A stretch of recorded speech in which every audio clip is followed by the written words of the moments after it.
In today's video, I would like to talk about how mental disorders, including autism, spread around the globe. Let me start by briefly explaining what mental disorders are.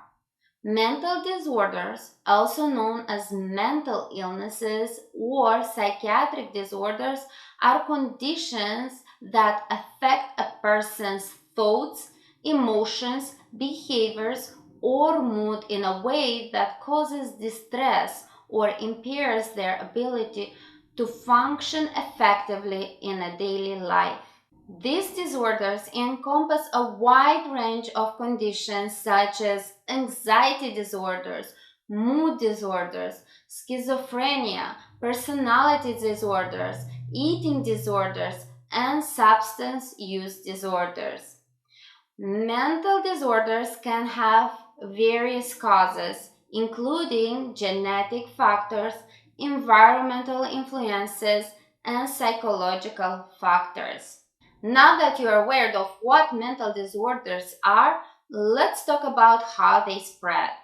The spread of mental disorders, including autism, around the globe is influenced by various factors, such as genetics, cultural and societal influences, and environmental exposures. While autism itself is not contagious, the global increase in autism over the years can be attributed to multiple factors. First, genetic factors. Autism has a strong genetic component. Numerous studies have shown that individuals with a family history of autism are at a high risk of developing the disorders. Genetic mutations and variations contribute to the development of autism, and these genetic factors can be passed on from one generation to another.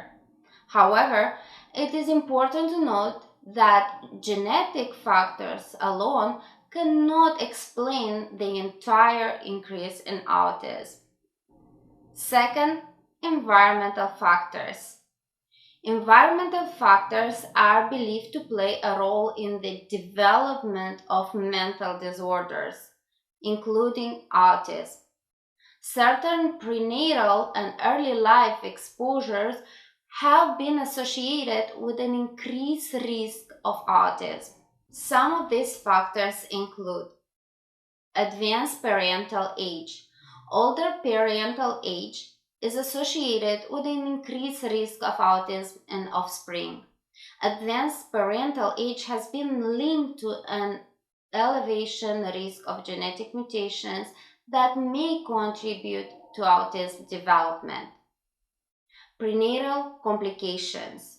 Certain complications during pregnancy or childbirth, such as maternal infections, gestation diabetes, prematurity, and low birth weight, have been associated with a high risk of autism. Environmental toxins. Exposure to certain environmental toxins such as pesticides, heavy metal, and air pollution has been suggested as potential risk factors for autism. Third, increased awareness. The increased prevalence of autism worldwide can also be attributed in part to changes in diagnostic criteria and increased awarenesses.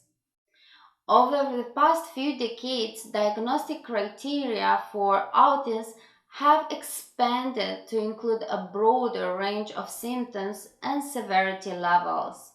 This expanded diagnostic framework has allowed for identification of individuals who may not have been diagnosed previously. Additionally, increased awareness among healthcare professionals, educators, and the general public has led to improved detection and diagnosis of autism. Fourth and last, cultural and societal factors. Cultural and societal factors can influence the recognition and reporting of autism.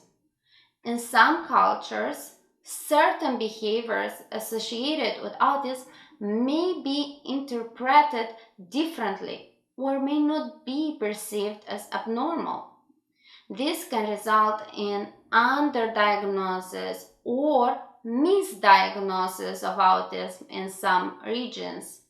Furthermore, variation in access to healthcare, diagnostic resources, and educational support system across different countries can affect the identification and prevalence rate of autism.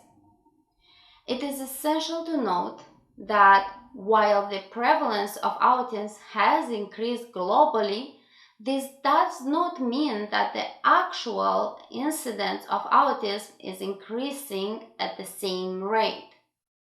Rather, it indicates an increased recognition and diagnosis of individuals with autism due to various factors mentioned. I hope this video provided clarity on what mental disorders are and how they spread around the globe. If you have any questions, type them in the comments below. Also, please hit the like button and subscribe, as I will be sharing important information on how to help individuals with autism reach their full potential in my weekly videos. Thank you for watching. I'll see you in the next video.